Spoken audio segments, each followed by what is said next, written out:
See that, Hira? Yeah. See it. Okay, done. We'll take the questions once Hira finishes the session on the topic. Audience.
Good evening, everyone.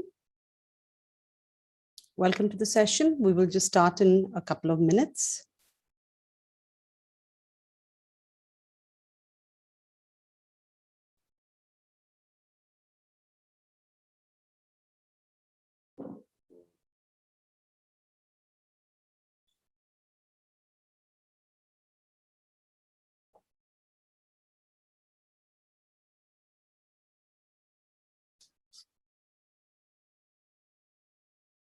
Good evening once again, everybody. You can grab your teas and coffees and we'll just start in about a minute.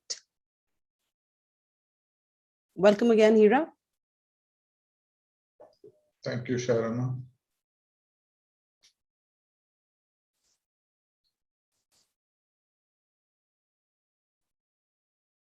We already have some questions which we'll take. Just to let the audience know that we'll be taking the questions after we have completed the expert class on the topic of 3 strategies for effective negotiations.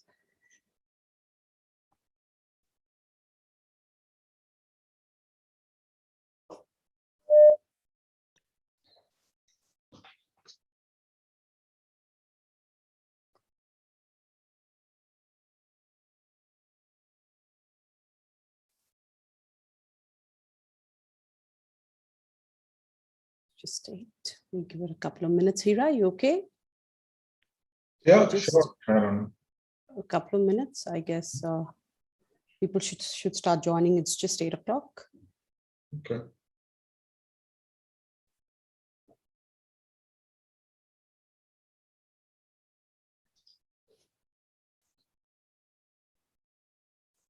Back. Okay, let's start then. I think it's 8 and we should get this going and not have everybody wait. Okay, good evening, everyone. This is Sharana, your host for today's expert class. Welcome to an insightful and interactive expert class on 3 strategies for effective negotiations with Mr. Hira Ganjikota. Welcome, Hira. It's a pleasure to have you with us today. Thank you, Sharana. Just to let you, sorry? I said pleasure being here as well. It's great to have you here with us. Thank you. Just to let you know that this session is also live on the Institute's social media channels like LinkedIn, Facebook, and Twitter. So we'll be having people joining in from all of these mediums. Sorry. But before we start today's insightful session, let me give you a quick intro into the Institute. The Institute of Product Leadership is Asia's first business school providing accredited degree programs and certification courses in product management, product leadership, data science, and design. All programs designed and offered by the Institute include UX and product design as key skills. The Institute has partnered with 3 universities in India and the University of Houston in the United States. Founded in 2012, the Institute has built and developed a community of over 4,000 plus successful alumni leading the product, data, and design teams across the world. We are also knowledge partners for 250 plus organizations worldwide. You can find out more about the Institute and the programs offered on our website. Please check the chat window for the URL. And for those who have joined us via LinkedIn, please check the comment sections for the URLs.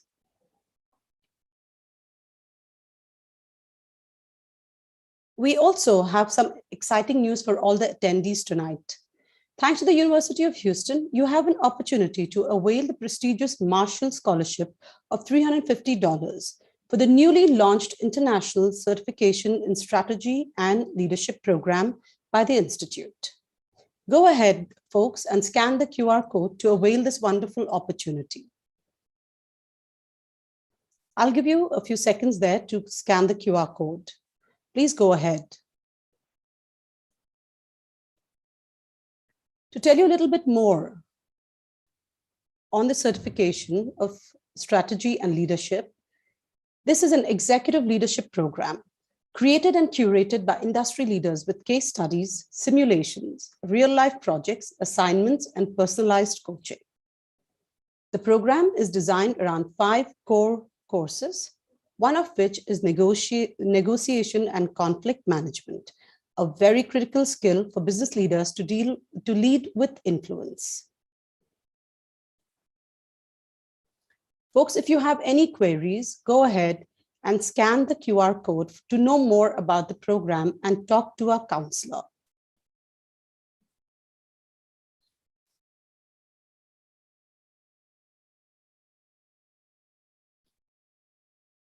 For those folks who've joined us a little late, we have the QR code for a promotion or a discount that we have thanks to the University of Houston for the program of International Certification in Strategy and Leadership. Please scan the QR code to know more about the program and talk to our counselor. Before we start the expert class on 3 strategies for effective negotiations, I would like to give a quick introduction to Hira Ganjikota.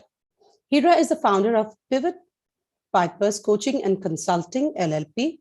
His work is focused on helping transform organizations and individuals to exist at their highest potential. He has worked with several Fortune 500 organizations in various leadership positions, as well as a coach and consultant in pursuit of this ideal. He's an expert in leadership transformation and digital transformation with experience of working across various industries like logistics, IT, FMCG, retail, and various continents like America, Asia, Europe, Africa, Australia, etc. He's an Agile certified coach and has various credentials across coaching, facilitation, change management, and leadership development. Let's make this an interactive session with Hira. He'll be open to questions after the session. Sorry, over to you, Hira. Thank you, Sharana. So if I can start sharing my screen. Excellent.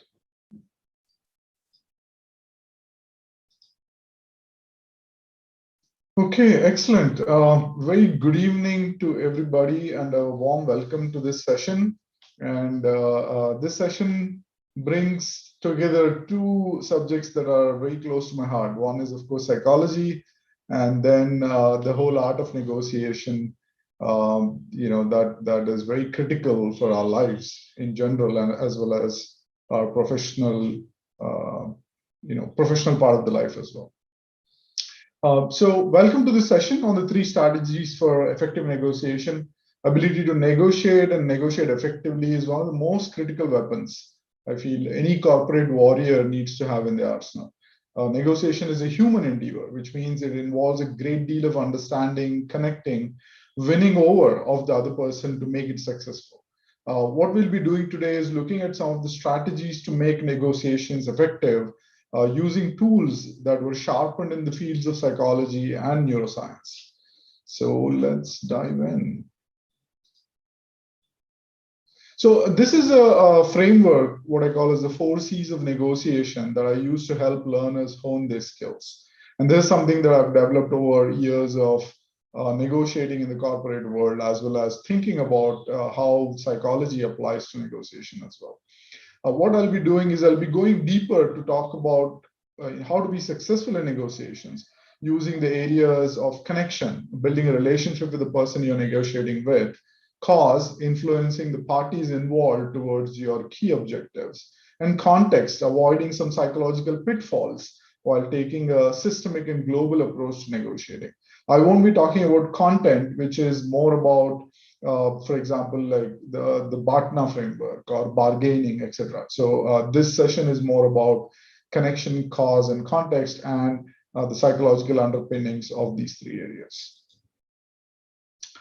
Okay, let's start with the first one. Decades of research in the field of negotiation considers building trust, rapport, as one of the most critical skills for a win-win situation in any negotiating context.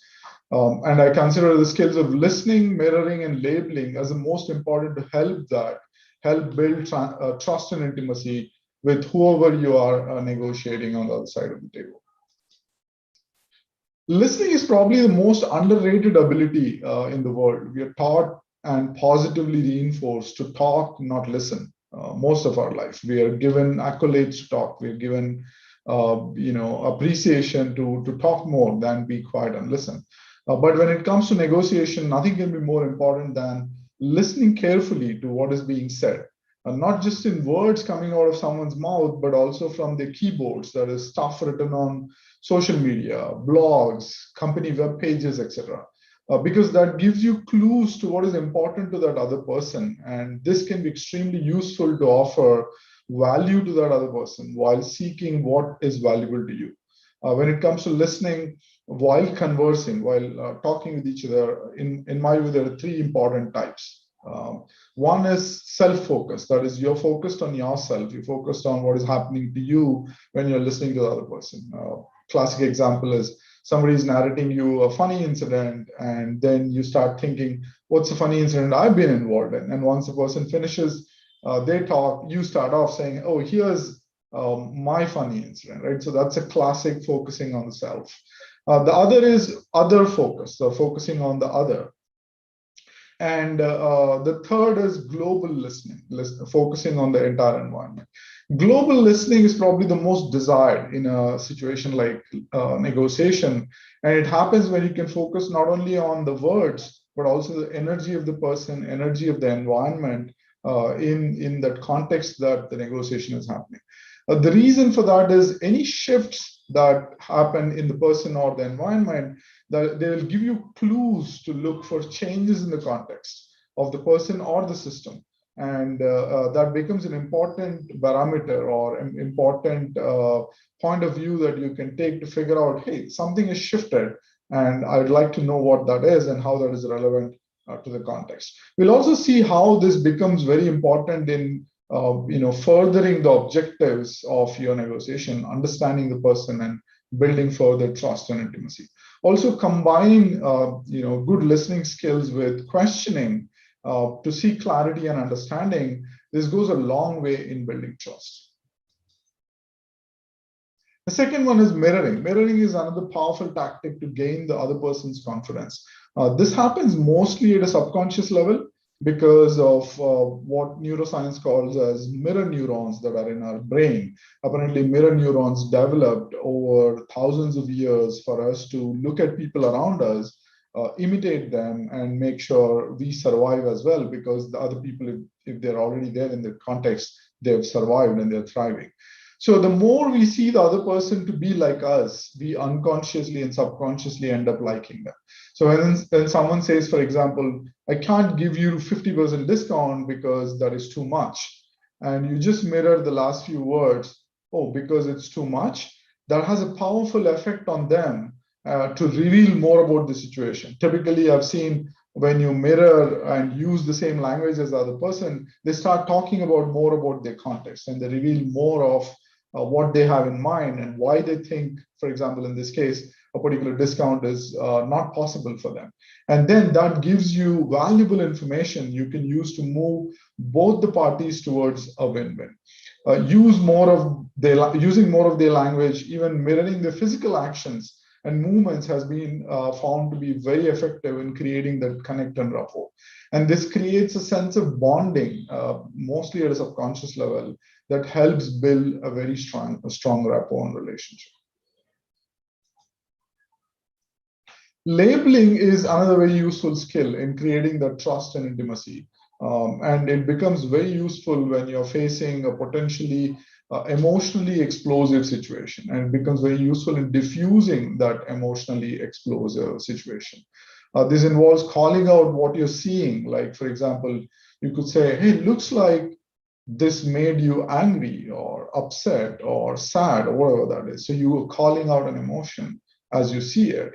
And the reason it's effective is strong emotions, typically they bypass the whole rational processing part of our brain, which is the prefrontal cortex that is, just behind our foreheads. And the person is controlled by the more limbic system, or the more survival focused part of our brain, and the amygdala. And once the survival mechanisms kick in, the logical and rational processing takes a backseat. And what labeling does is, when you label and say, hey, looks like you're angry or upset, then the prefrontal cortex, or the processing rational part of the brain, kicks back in, because they need to process what is being said to them. And that takes away the focus from our survival instincts, and that helps diffuse the situation a lot more.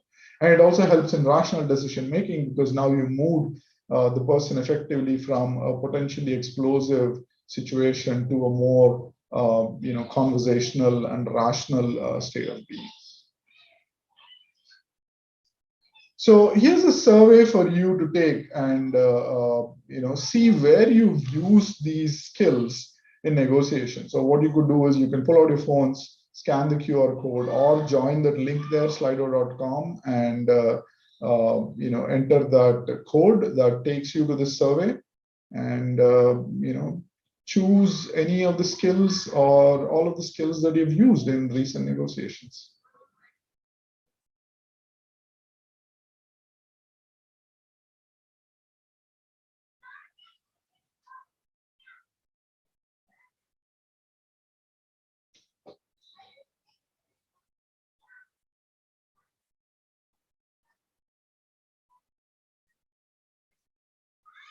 So it looks like the results are coming in. Okay, a lot of people have used deep listening, mirroring, labeling. Excellent.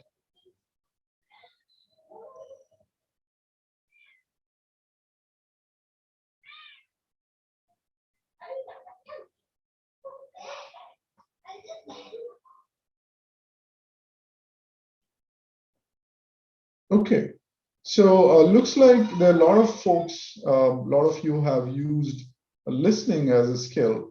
Now let's move on to the next part of this survey, which is another question on the same skills. If you've used these skills, have you used them consciously or unconsciously or both?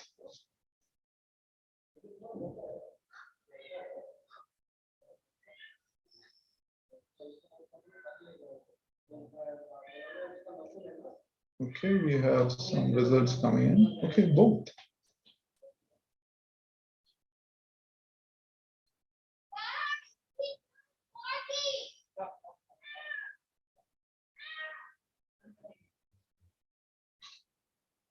Okay, we'll move on to the next piece, which is the cause. Here we'll be looking at the psychology of influence, and I'm drawing a lot of research done by Dr.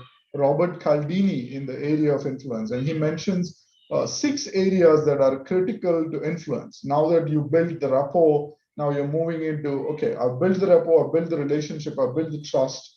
I need to move into influencing, creating influence in the environment and with the other person. So Robert Cialdini, in his book, Influence, The Psychology of Persuasion, he mentions 6 key strategies. So what we'll do is we'll look at each of these slightly deeply. So the first one is reciprocity. People tend to give back to others what has been given to them. So while people think of reciprocity in terms of exchanging money or goods or services, it really involves a lot more. For example, when participating in a conversation or a negotiation, by providing the other person with attention, even information, concessions, even respect, you'll likely receive the same from them in return. In order to maximize this principle of reciprocity in a negotiation, you should be the first one to give. So there are certain principles that work here. So you should be the first one to give, also personalize that giving, and it should be unexpected. It has been found that if it is personalized and if it is unexpected, the reciprocity or the sense of reciprocity you build to that person in a negotiation increases a lot. And you see that in a lot of times, you see that happening. For example, let's say a Uber or a Ola gives you some money in your e-wallet, like it could be as low as 20 rupees or 50 rupees. And the very fact that you own something that belongs to them, they've given you something, creates that sense of reciprocity. And it is used a lot by, you go to a vendor, they would give you a diary or a pen. And but it's been found that if you make it more personalized and make it more unexpected, it becomes more powerful. I had a recent experience while working with a firm. I was at a vendor's place, and they kept all these diaries on the table, in the meeting hall. And I went and sat there. Yeah, it felt good to have a diary, but I could see that everybody else does as well. But when we finished the meeting, it was a good meeting. When we finished that, when we are walking away, the CEO of the vendor comes over to me and hands me a small, ballpoint pen in a small case, saying, "Here's something special for you. We enjoyed working with you, having a meeting with you, and conversing with you. So here's something that would help you, remind you of us, or this, the good meeting, productive meeting we had." So that made me feel all the more special because it was personalized, it was unexpected. And these seem to go a long way in creating a positive influence. So moving on to the next one is scarcity. So it's been found that people want what they can't have, and I think this is an evolutionary sense that has been that has evolved over thousands of years. If there is scarcity, that means that resource is valuable. So that's built into us at an unconscious level. And that's why advertisements that promise limited time only. There is a sale, but that's going to last only few hours. For example, if you go to Amazon, they say a lightning deal, and it's going to end in 3 hours. And there is another part of it, we'll touch upon that later. It says 20% of the people have already claimed this deal, and that's another influence strategy. We'll talk about that. So this becomes very effective. It's important to describe the uniqueness and unattainable advantages otherwise of any recommendation or offer you make. So when you put something on the table, make that limited. I've seen vendors do this in the quotations. On the top, they'll put the quotation, validity of the quotation expires in 30 days. But a lot of them don't follow up on that or don't even emphasize that in a conversation. So I feel that's something, a very powerful strategy or to be utilized in a potential negotiation. Research says that in situations marked with uncertainty, people are more apt to take action when they know what they stand to lose. So loss aversion is an unconscious bias that Daniel Kahneman talks about. So loss aversion prompts us to action much more than benefit. So in a typical sales cycle, a salesman talks a lot about benefits. But when you talk about what they're going to lose if they don't take the decision, if they don't buy the product, if they don't engage with you, it's being seen to have much more positive impact in moving them towards a decision. Authority. Research shows that people typically follow the lead of those they perceive as credible or knowledgeable or expert in a particular area. And it makes sense, right? Especially since authorities or legitimate, credible authorities have attained those positions by the virtue of a lot of knowledge, skill, expertise in the field. But unfortunately, many experts mistakenly assume that others will naturally know this or recognize this their expertise, but that doesn't happen. It's been found that if somebody comes and tells about your expertise, that's much more effective, and it's been seen to create that aura of credibility a lot more, even much more compared to you yourself giving your introduction and saying that, hey, I've got all these credentials and I'm an expert in this area. For example, I saw two situations, and I was involved in sales cycles where a sales guy brought in an expert and told the expert in front of the customer, hey, introduce yourself. And the person stands up and says, I've worked in the metals industry for the last 20 years. I'm an expert. I know this area, etc., right? And there was another situation where the salesperson himself introduced this expert by giving the same credentials. It was a different person, not the same person. And I could see the engagement that the customer had was very different in the second case. They, in fact, engaged with this person, started asking questions about his credibility, his expertise, and even what he did in those projects and how it could be useful and utilizable in their current project.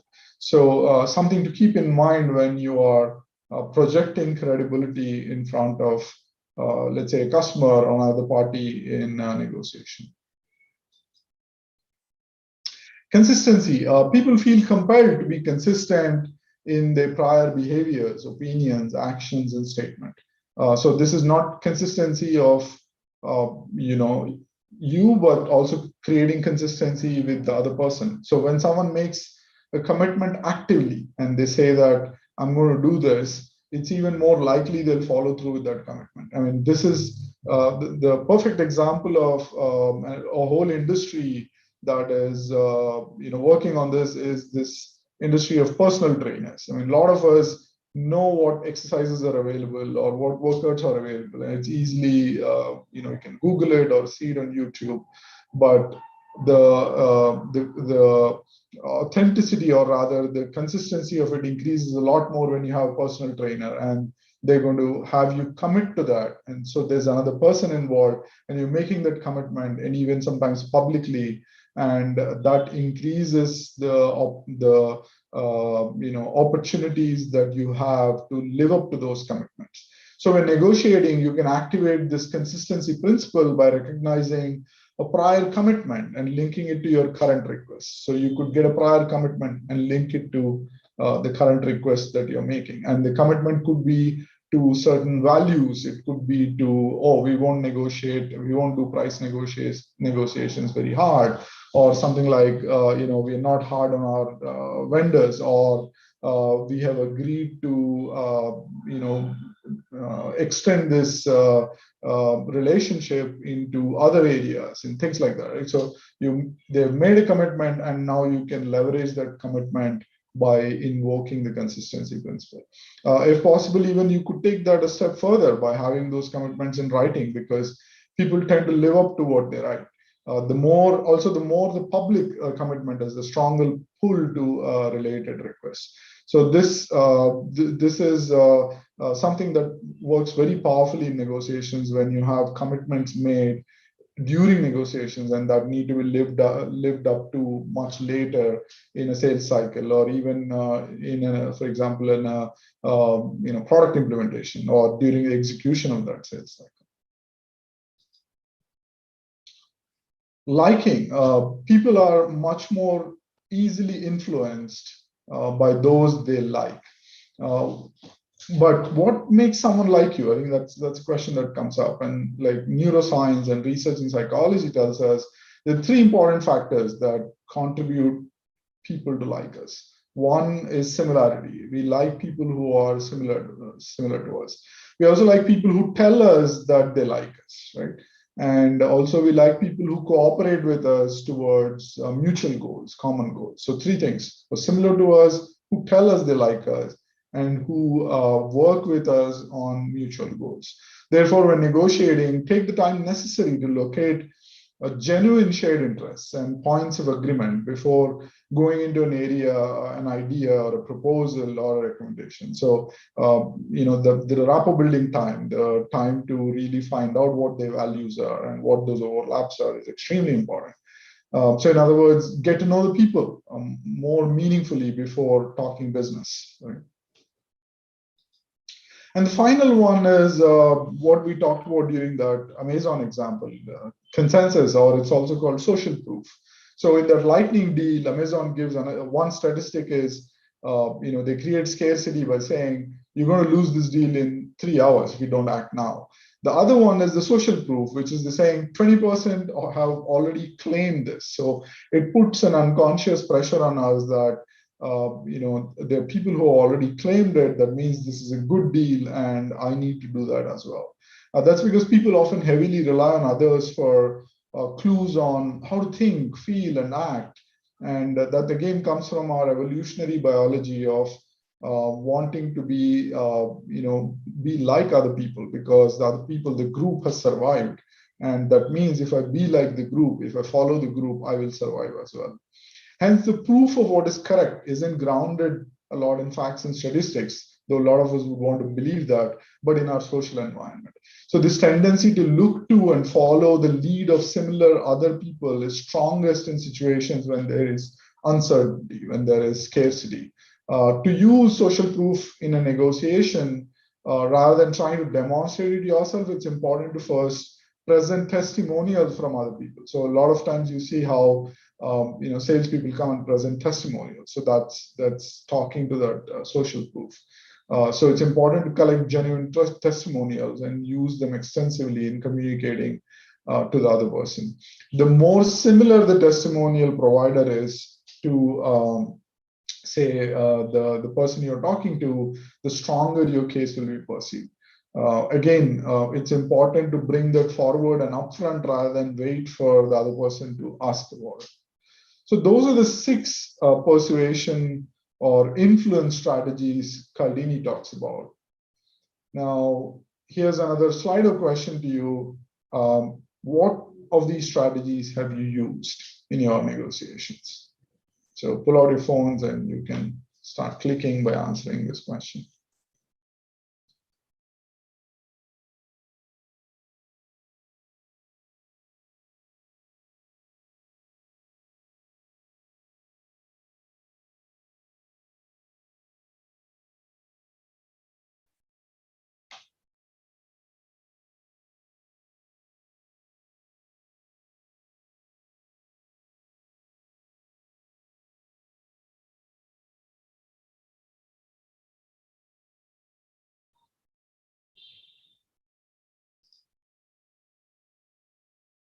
Okay, interesting. A lot of people seem to have used liking and consensus. Scarcity seems to be at the bottom.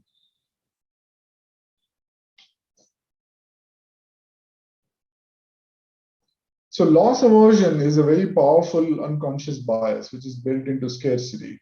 So interesting to see that scarcity is at the bottom, but I would invite you to consider using that much more extensively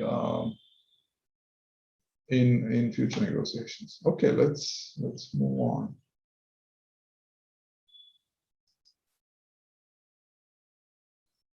Okay, another question. What of these have you used these strategies consciously or unconsciously or both?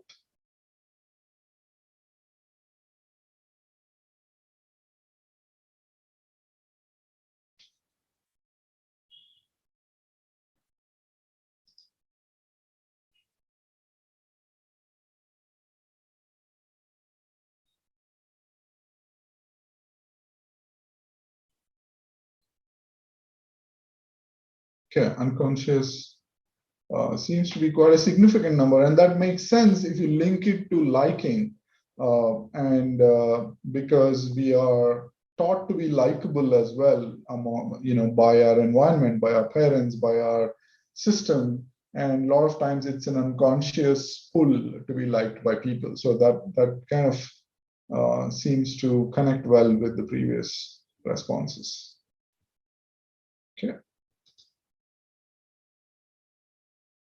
Okay, moving forward. So the final one is the context. So we looked at building rapport, building a relationship. Now that we built a rapport and relationship using the techniques of listening, mirroring, and labeling, labeling being effective in cases where things are going in a very emotional direction. Now you build the rapport, you build the trust and intimacy, you moved on to the cause, and you looked at how do we move the system of the person you're negotiating with, the entity you're negotiating with, and yourself towards influencing them towards your objective. So we looked at that using Robert Cialdini's 6 principles. Now let's look at the context, the overall systemic landscape. And I picked up one particular model which I find very powerful, and this is very powerful in both ways, in both creating a positive impact, but more importantly, in my view, avoiding landmines in a negotiation. There are a lot of landmines you typically face in a negotiation that could explode and derail the negotiation. And this was proposed by this neuroscientist called David Rock, and you could Google this person's book called Brain at Work, where he proposed this model called the SCARF model. We'll go deeper into what that model is. But there's a very important principle he found out. He found out that we are wired to be survival oriented, and there's certain parts of our brain that get triggered, let's say when we are faced by a life survival, like a snake or a wild animal or even a snarling dog. So when we are faced by such a threat to our life, there are certain parts of the brain that get lit up. So he put people in fMRI machines and hooked them up and figured that out. But what was interesting was he figured out that the same areas are triggered when you are facing a social threat or a reward. So it could be an angry boss. So an angry boss triggers the same areas in our brain as a hissing snake, or even in an emotionally charged situation in a negotiation, an angry person could trigger the same threat response. So the whole SCARF model is built upon 3 central ideas. One is the brain treats many social threats and rewards with the same intensity as physical threats and rewards. And we talked about that. And the second one is the capacity to make decisions, solve problems, and collaborate with other people is generally reduced by a threat response and increased under a reward response. So when there is a threat, the ability of us to collaborate with other people, work with other people reduces because the focus is on ourselves. The focus is on our own survival, because the same mechanisms in our brain that trigger a physical threat or reward are triggered in this case as well, right? So that's the second principle. So the third principle is the threat response is much more intense and more common and often needs to be carefully minimized in social interactions. So the threat response of not wanting to collaborate or work with other people to a social threat is much higher than a reward response. And what that means is, and there's research that says, if there is one threat that has been created, a social threat, there needs to be 5 rewards to nullify that effect, right? So I'll repeat that. If there is one threat that has been created, you need to create 5 rewards to nullify that. That the difference is that big. Some research also says it's 1:7, but the point is it's a large difference. So what does the SCARF model say? The SCARF is an acronym for status, certainty, autonomy, relatedness, and fairness. And these are what David Rock called as domains. And you could create a threat response or a reward response in these domains. So what's status? Status is nothing but our relative importance to others. So when we compare ourselves to others, what is our relative importance? So this is essentially born from control on people, on other people. So how am I in the overall hierarchy of things? And in a negotiating situation, to give an example, I was in a conversation where a vendor was talking to a customer. I was on the customer side. So the vendor was talking to us, and this person, there's an architect that was presenting a particular solution. And during the conversation, the architect goes on to say, I've done this a zillion times, and I know that this is the right approach.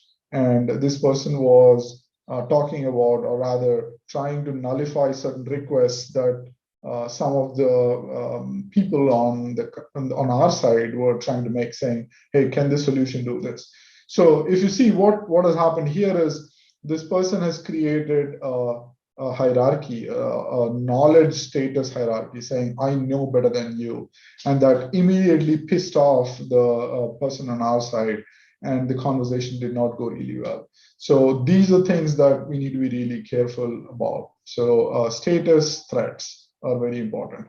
And that is one reason to build trust and intimacy, and also know who's placed where in the group of people you are conversing with, especially on the other side, like who's placed where in the hierarchy, and making sure you're not treading on any toes. The second one is certainty, our ability to predict the future, that is, and control our environment, that is certainty. So the first one is control of the other people and how we relatively place to others, that is status. Certainty is our ability to predict the future and control things around. So once you threaten this, again, it feels like I don't know what is going to happen. That means uncertainty increases. So for example, if somebody says, we'll give you a proposal and in say a week to 10 days. Now that's a very uncertain situation. That's a very uncertain time frame versus saying, you'll get a proposal from us on say 15th of October. That's a very certain date. That's a very certain time frame that has been created. So there's an unconscious threat that is created to certainty when you give a very vague response versus a very certain and definite response. And I've seen that happen a lot in customer support situations where the support person is not wanting to give a date by when this situation is resolved, and also not updating the customer as to what is happening with that situation, right? So there's no predictability or certainty as to when things will be resolved, and that creates that gives you a very angsty customer on your hands, and that's not a good situation to be in. Autonomy is our sense of control of ourselves or events around us. So one is status is control of others, certainty is control of our environment, autonomy is control of ourselves.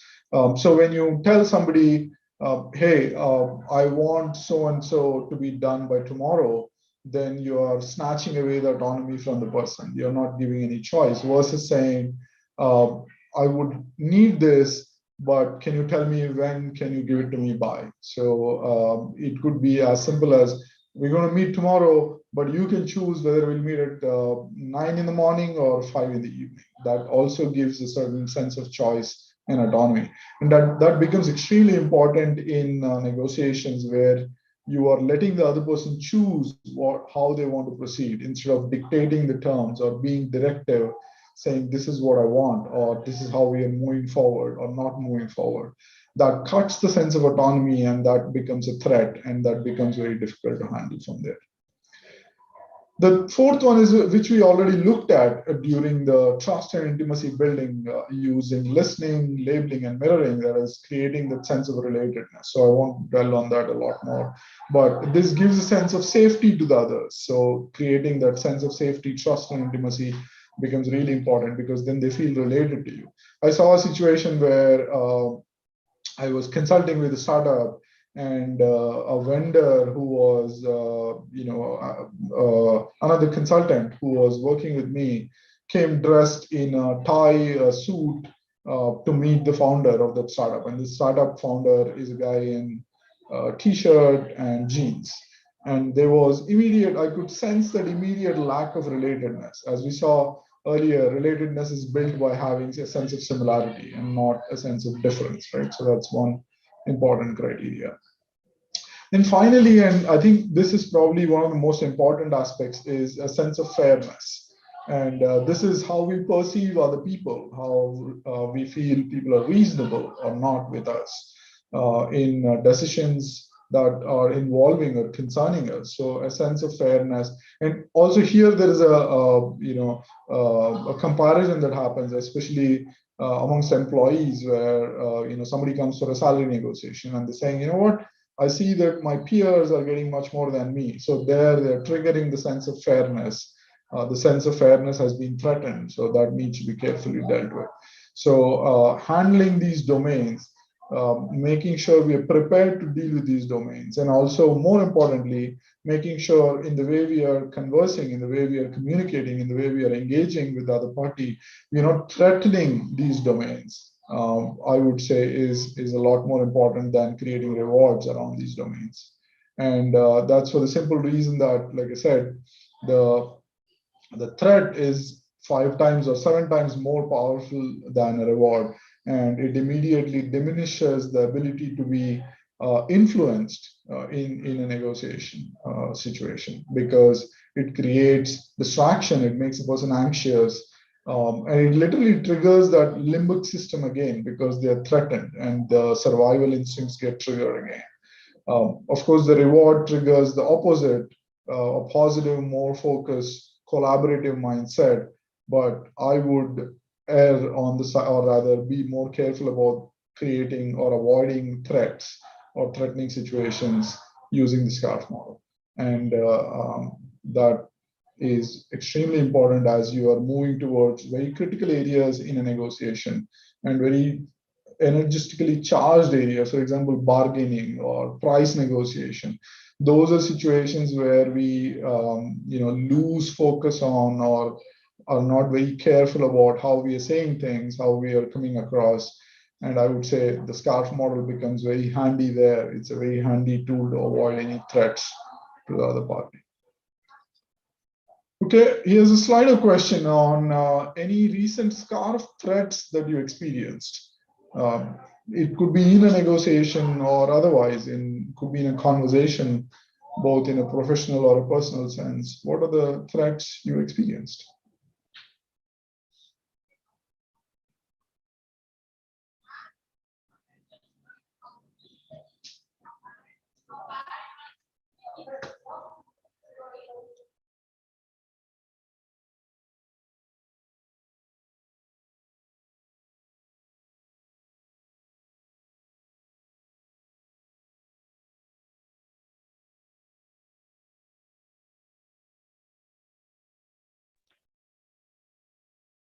Okay, so status threat seems to be on the top.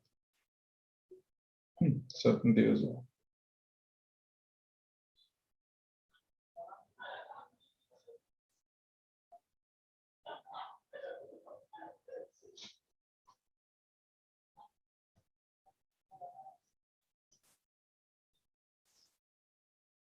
Yeah, and you can imagine or even recall how you felt when you experienced these threats, right?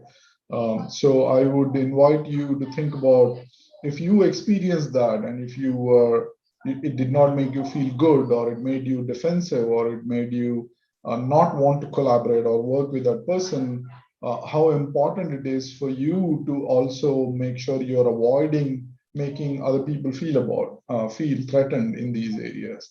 And I think David Rock's model, the SCARF model, gives a very powerful tool for us to think about and even design our communication. That's why it's extremely important to be careful about how we are communicating, how we are coming across, and be aware of that, much more important.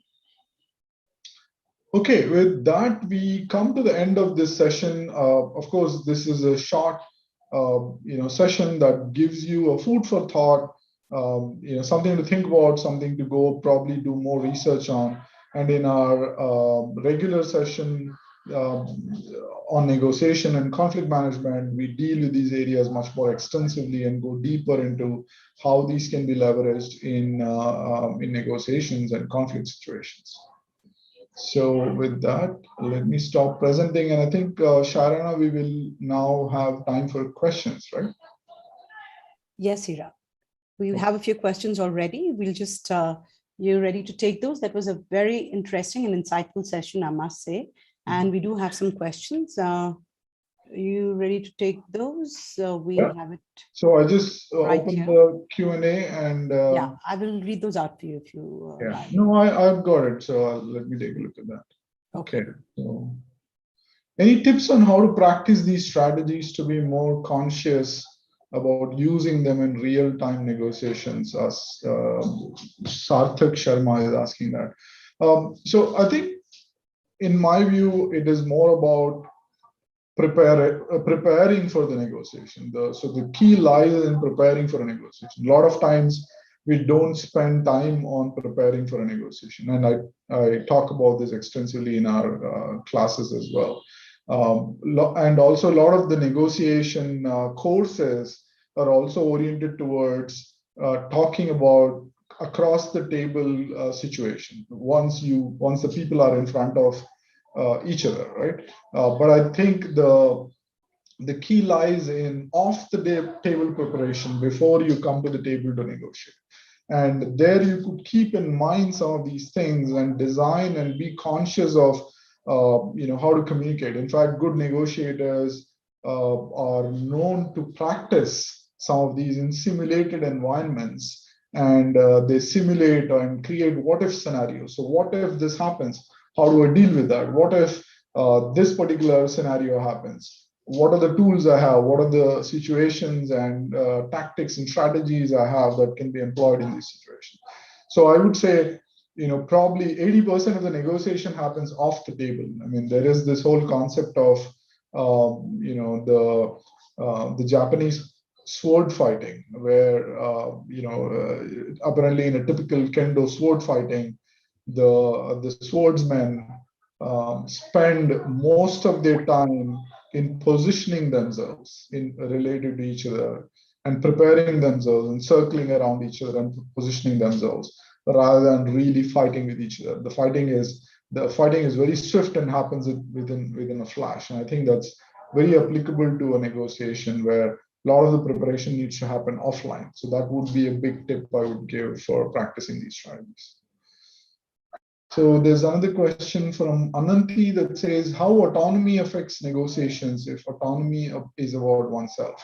The threat to autonomy is known to affect negotiations very badly. So if the other person is threatening my autonomy, so let's say the other person says, you need to respond by tomorrow, and please respond by tomorrow. So there's no choice being given. There's no conversation that is happening. So you're being directive. Instead saying, opening up that conversation by asking, hey, I need a response, this week. When can you respond to us by? And here are the reasons why we need a response this week, for example, right? So here you are creating a conversation. You're not threatening the autonomy of the person. You're opening up a range of time period and saying, when can you come back to us by? So that also works very well. And also giving a range of price also has been found to be very effective in negotiations, because that also creates this sense of autonomy that the person can maneuver within that range. Right.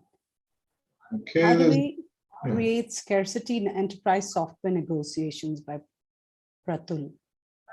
Yeah, so I would say there, Pratul, you could leverage the principle of loss aversion. And I've been involved in enterprise software negotiations for almost 15, 16 years of my life, and another 4 or 5 years on the customer side. So what I've consistently seen salespeople talk more about their benefits. They go into a conversation and the first thing they do is start talking about what are all the benefits of the software. And the worst situation, not just the benefits, I think the worst situation I've seen is where they talk about the features of the enterprise software. So then there is features, there is benefits, and there is what a customer stands to lose if they do not use software. And I would suggest using the loss aversion principle around scarcity by talking about what they stand to lose if they don't utilize that software. And you could even go a notch up in saying, forget about our software. If you move from where you are to a position that enables you to do this, here's the benefit, and you lose this benefit if you don't do it. And then you can go down a level saying, okay, now that you've decided to do it, what are the solutions available, and how can our solution help? So loss aversion helps a lot there.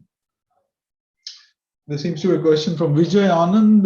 Does strategy liking introduce bias that might impact the purpose or objective?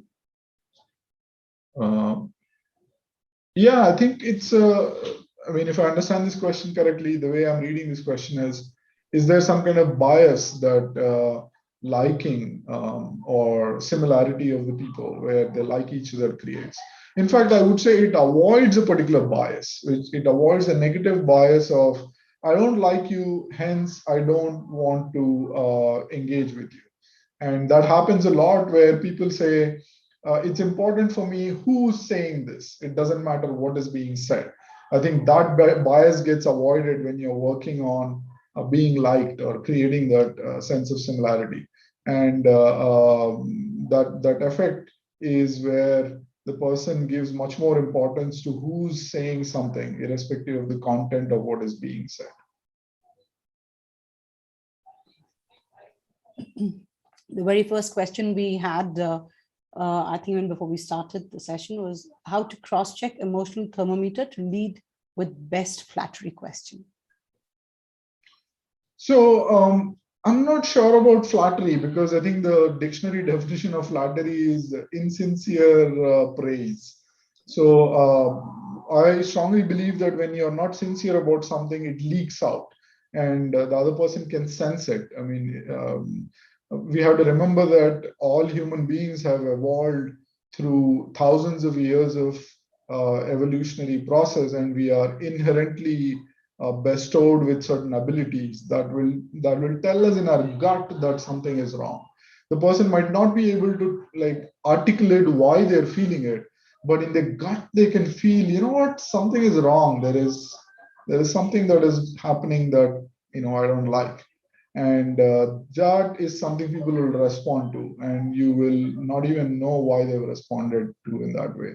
So I'm not sure I would suggest using flattery. Okay, looks like there are some questions that have come. Yeah, that was very well. I think that answer is really nice. I think bang on. We have, how do you tackle threats to scarf? Mm-hmm. Someone continuously declares that your view doesn't matter, only mine does. How do you tackle this? Yeah, excellent question. So this, if I understand the question correctly, this is on the other end of the spectrum. That is, I am facing a threat to my scarf domains. How do I handle that? And so let's examine what is happening there, right? So when when there is a social threat in any of these domains, what is happening is your survival mechanism is getting kicked up, and when your survival mechanism gets kicked up, you're taking decisions from a place of threat rather than a place of choice and place of strength. So what I would suggest, the tactic that has worked for me personally is taking time and not taking a decision at that moment. When you feel the threat, just stop taking a decision then and there. Stop reacting to that and taking decisions then and there. Go away from that situation and come back with a decision. That will help you in processing that much more objectively. And to the question of to the way that threat is happening, in the case that Arun has said, that is, your view doesn't matter, only mine does. That indicates a very toxic atmosphere for me. So if I'm in that atmosphere and that atmosphere continues, then I'll have to examine, I mean, do I want to continue this in this atmosphere or not? Let's say it's a negotiation. And one other thing that could be done is using the technique of labeling, saying, here the labeling is not to diffuse the emotion of the other person, but to bring other person to notice your own emotion. For example, let's say you're feeling threatened, or you're feeling like you're being unfairly treated. You could label your own emotion by saying, you know what, the way you're treating me makes me feel unfairly treated, or makes me feel upset or threatened. And a lot of times I've seen that it creates awareness in the other person about how you're feeling. So those are two perspectives I can offer in that case. Great. While negotiating, we are mostly defensive in our approach, especially for pricing matters. How do we get rid of this mentality? That's by Anonymous. Right. So if I understand this correctly, you're saying you're defensive in your approach. I'm not sure what defensive means here, but I'm going to take a shot at my understanding of being defensive. So here's something that you could potentially do. Let's take a situation where you offered a price of 100 and somebody says, I want it at 20, right? So you become defensive and you start defending your 100, or you start talking about the 20. In my view, either of those, that is focusing on the 20 or the focusing on the 100, does not work in one's favor, because you're giving too much energy to what the other person has asked you, or you're giving too much energy to what you want. I think the focus has to be bringing both of you to a point where it is agreeable. So you could, for example, say things like, you know what, whatever you're asking for sounds unreasonable to me. It does not work for me. Can we talk about what could be more reasonable? That approach is not defensive. You're basically saying, I'm not talking about my price. I'm not talking about your price. Let's come to a common ground. Let's create that common ground, right? So that's, again, without understanding what exactly defensive means in this particular case for you, Anonymous, that's my answer. Great. I think that sounds great. How to be more conscious. This is by MNVS Krishna. How to be more conscious than going unconscious on autopilot mode while negotiating or while conflict is happening. Right. So Daniel Kahneman talks about two systems that we use, and system one and system two. System one is where it's on autopilot, and we are working on autopilot, and there are a lot of unconscious biases that are kicking in. System two is more, it's a slow system. It works with our prefrontal cortex. It's more rational, it's more thinking and logical. It's not automatic. Automatic system works very well when we have practiced something and it's become muscle memory. For example, let's say driving a car or playing shuttle. It's become automatic. We're not thinking, and it's very useful in such cases. So one is to identify what triggers our system one. A lot of times in negotiations, I think, like the previous question, price pushback could trigger our system one, and we respond in a stock manner, in a standard way. So knowing those points of trigger for us is very helpful. The other is moving to system two more deliberately by taking time, by asking for time. A lot of times our system one is triggered when we are under stress, when we are under time pressure. So one of the tactics I would suggest is taking time and saying, you know what, I can't answer it today. I need some time. And I suggest that as a standard strategy, saying, always take time before you make an important decision, because that gives you time to trigger your system to your rational thinking process. Okay, thank you. We'll take one more question, Hira. Sure. This is by Mohan Kosireddy. Can you go over some examples of co-founder equity split negotiations without losing trust of the other co-founder and their relationship, if one co-founder wants a higher equity split?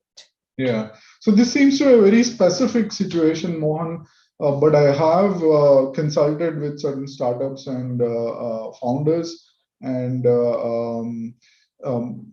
I've helped them handle these negotiations.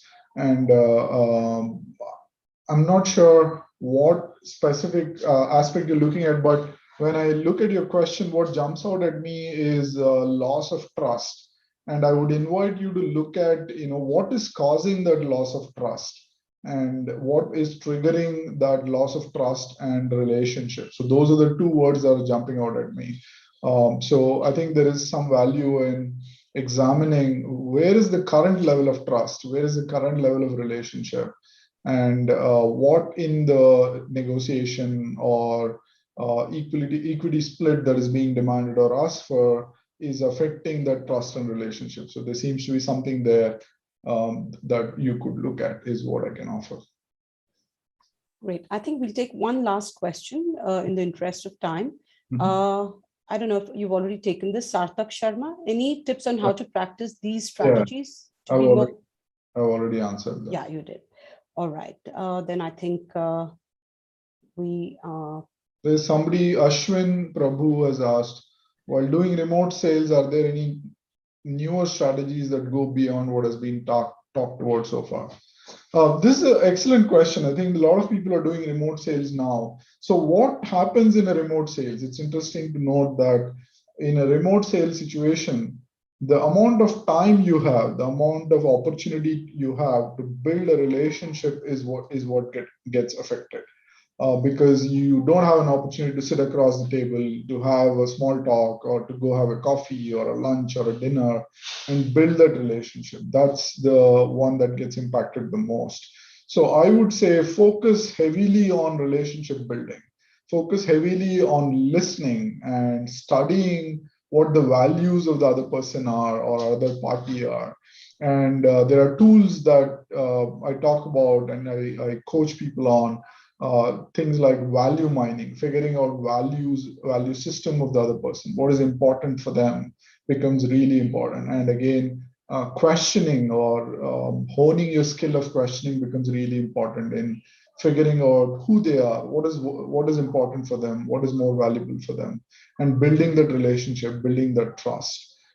So trust becomes another very important aspect. So there is this whole formula of trust where you increase your credibility, you increase your reliability and intimacy with the person, but you at the same time in the denominator you reduce your self-focus. The more you're focused on yourself, the lower the trust quotient develops. That means the more you're focused on the other person while increasing your credibility and reliability and building that connect, your trust factor goes up. So I would focus heavily on relationship building, Ashwin. Okay. I think we are okay. And thank you very much, Hira, for a fantastically interesting, interactive, and an insightful session. Thank you to our wonderful audience for taking the time off and participating enthusiastically, asking the right questions, and making the most of learning on this session. Until next time, take care, stay safe, good night. Thank you once again, Hira, for being with us tonight.